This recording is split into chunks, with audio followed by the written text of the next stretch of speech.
Faster than a speeding bullet. More powerful than a locomotive. Able to leap tall buildings at a single bound. Look, up in the sky. It's a bird. It's a plane. It's Superman.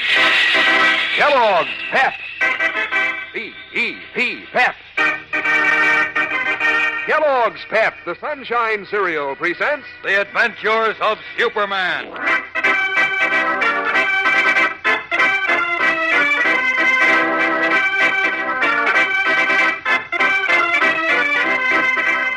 Today, grave danger threatens Perry White and John Grayson as Superman and Inspector Henderson seek desperately to find some clue to their whereabouts and the identity of their captors.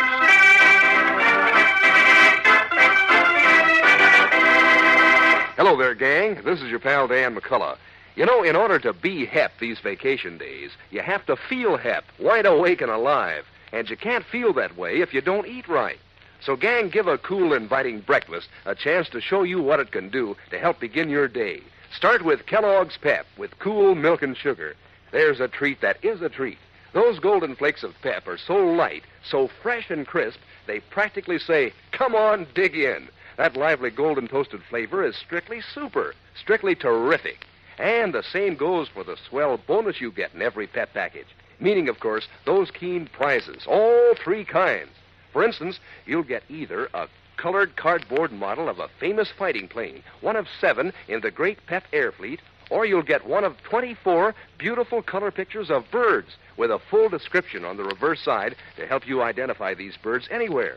Or else you'll find a bright-colored comic button picturing one of 18 characters straight out of the funnies. Sure is great fun to collect the whole series to pin on your jacket or your beanie cap. So start collecting yours as a prize with Kellogg's Pep, the Sunshine Cereal. Now, the Adventures of Superman. As you remember, Editor Perry White and John Grayson, publisher of the Metropolis Daily Planet, were abducted by Rufus Pelly, a corrupt manufacturer of war materials who wishes to use the planet for propaganda against the World Peace Federation. Then, when Grayson, backed by White, refused to turn over his great newspaper to Pelly, the munitions magnate condemned them to death.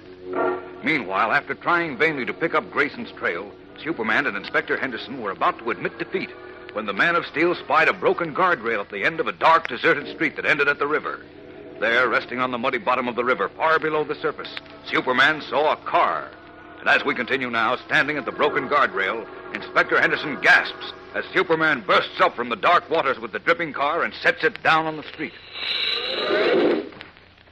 There you are, Inspector. Great Lucifer, Superman. Why, you brought that car up from the bottom of the river as if it were a feather. Never mind that now. Look, it's a maroon sedan. Same kind of a car John Grayson was taken away in. Uh-huh. Let's have a look inside. Look out. You'll get a bath if you open that door. The car's full of water. Yeah, but what if there's nobody in it, don't worry. What's more, nobody was in it when it crashed through the guardrail. Yeah, how do you know? Well, the windows and doors are closed. Even if anyone could have opened a door underwater, he couldn't have closed it again. Oh, then what do you think happened? My guess is that another car was waiting here, to which Mr. Grayson was transferred. Then this car was sent to the bottom of the river to throw pursuers off the trail. Could be. But we're not sure this is the car they used. I'm sure enough, Inspector. Well, even if you're right, this doesn't help us much. The water must have washed away any possible clues by now. Not all of them. The water didn't wash away 2 clues. 2 clues? What? Where? Right in front of your eyes, Inspector. The license plates and the factory number on the engine block.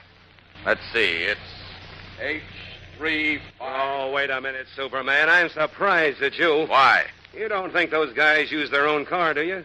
If this is the sedan they used, the chances are 1,000 to 1 they stole it. Not necessarily, Inspector. As a matter of fact, I don't think they did. Well, I'll prove it to you. Come on back to headquarters, and we'll look up the owner of this maroon job. Just what I was going to suggest. You got the license number? You bet. Good. Get set for a fast trip. I'm all set. Here goes. Next stop, headquarters. Up, up, and away!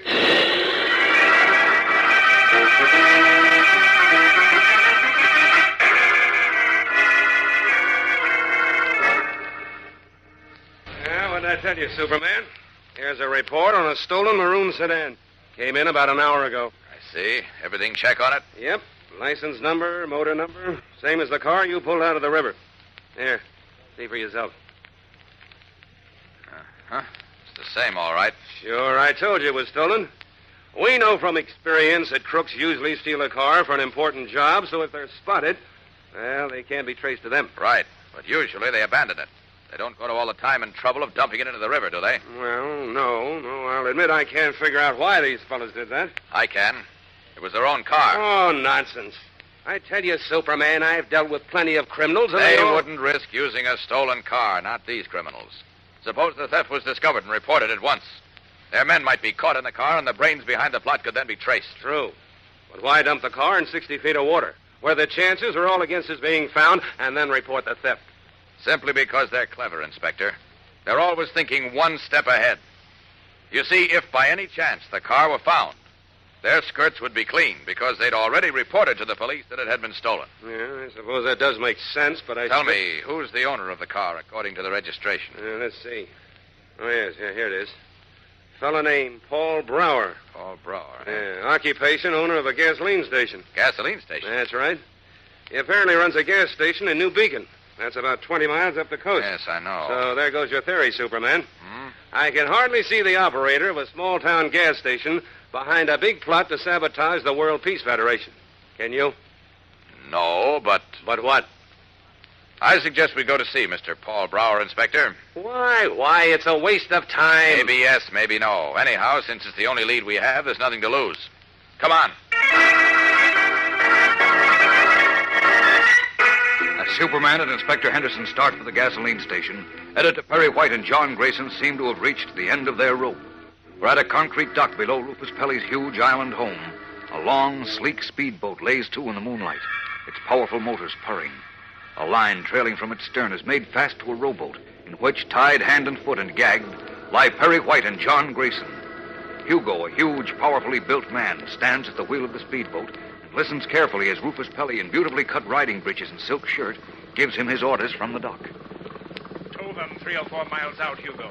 Well beyond the third harbor buoy. Yes, sir, Mr. Paley. Then cast off. When you put about 100 yards of water between yourself and them, press that white button, which will release the radio beam. Yes, sir. What'll happen then? The beam will set off the explosive in that cylinder in the bow of the rowboat. Will the boat explode? If all goes well, there won't be enough left to the boat, White and Grayson, to put in a thimble. Holy smokes. All right. Get going now, Hugo. I'll be up in my study with the binoculars to personally witness the explosion. So let nothing go wrong. No, sir. Goodbye, you two fools. When you wake up in the next world, tell them to make room for the Peace Federation. I'll send that along after you. His cruel eyes gleaming with savage amusement, Rufus Pelly watches as the speedboat towing Perry White and John Grayson surges out into his private harbor. Then he turns and enters the small elevator which rises through the rock to his great house above. Meanwhile, Superman, the long raincoat of Inspector Henderson's covering his costume, has arrived with the inspector at a small marine gasoline station on the bay of New Beacon. Henderson is questioning Paul Brower, the stocky, carroty-haired proprietor. You say your car was stolen this evening, Brower? That's right, Inspector. I had to be in Metropolis on business. When I came out of the house of a fellow who was loaning me some money, my car was gone. I called the police right away. Then this fella, the one I was getting a loan from, he drove me back here. Uh-huh. Who is this man, the one you were with? Harry Johnson. Lives at 314 Locust Street. Well, this sounds straight enough to me. Any questions you want to ask, Mr. Jones? Just one or two, Inspector. Tell me, Mr. Brower, did this Mr. Johnson give you the money you wanted? Oh, sure. He's an old friend of mine. Was it a large loan? Well, no, not very. $1,000 is all. You see, I wanted to make some repairs to my wharf. I service the fishing and pleasure boats around here. $1,000, eh? Wonder if you'd mind showing us Mr. Johnson's check, or the cash. What for? Hey, what's the idea? Oh, I've got a reason. Do you have any objections to showing us the check, or the bills? You see, Johnson didn't exactly give me the money yet. You But said I he did. thought- Well, he said he would. He's going to mail it to me tomorrow. Now, listen, mister. Never what do you- mind, Inspector, never mind. We've got to go now. Thanks very much, Mr. Brower. Hey, wait a minute. Yeah, well, Come on. Wait, I said, let go of my arm. Inspector, don't argue. Hey, what's the idea, Superman? Why'd you pull me out of there? Couldn't you see that fellow was lying? Of course I could, but I didn't want him to know we were wise to him. He would have... Great Scott! Out of my way, Inspector! Amazed, Inspector Henderson watches with mouth agape. The Superman hurtles through the air and flashes down under the waters of the bay. What has happened? We'll return in a moment for the tense climax of today's episode. So stand by. You know, gang, you're missing out on something the other kids are having a lot of fun with, unless you're collecting the swell prizes from packages of Kellogg's Pep. 3 different kinds of prizes, 1 in each package of Pep you open. Just think, your next Pep prize may be a bright-colored comic button picturing one of your favorite comic strip characters. 18 in all to collect and to wear on your jacket or beanie cap. Or maybe you'll find a bird picture in brilliant color with a full description on the reverse side. Collect all 24 of them, and will you be a wise bird on birds?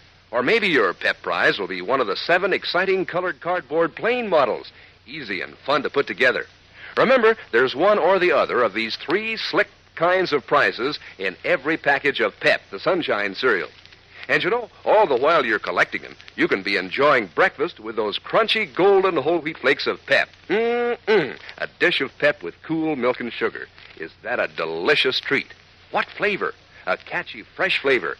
A top-notch, so good flavor. In short, a Pep flavor, meaning strictly terrific. So for an all-round prize dish and an all-round prize package, ask Mom today to get you a package of Kellogg's Pep first thing. As Superman and Inspector Henderson left Paul Brower's marine filling station on the bay, the Man of Steel suddenly brushed Henderson aside and dove into the dark waters. Now, after only 2 or 3 seconds, he has flashed back to Henderson's side. Okay, Inspector. Come on. Come on, where?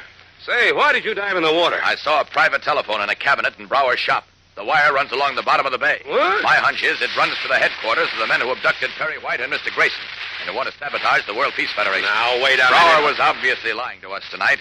Right after we left, he went to the cabinet and picked up the private phone. I believe he's working for the gang, Inspector, and wanted to warn them about us. That's why I dove into the bay and snapped the wire. Well, why didn't you tell me all this before? Come on, we'll go back and put the screws to Brower. No. We'll just lose time trying to make him talk. I can follow that wire.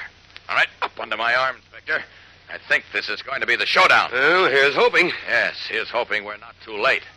Up, and away!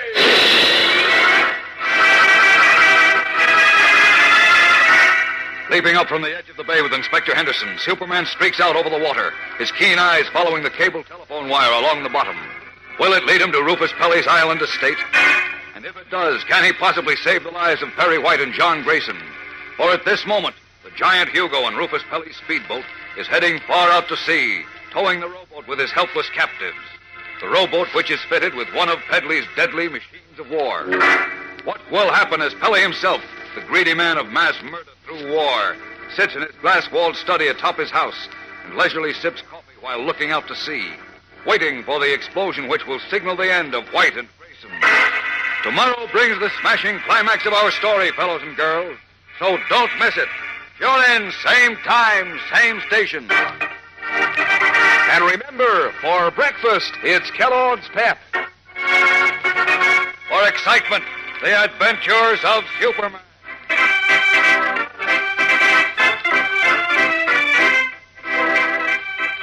Superman is a copyrighted feature appearing in Superman DC comic magazines and is brought to you Monday through Friday at this same time by Kellogg's Pep, the Sunshine cereal.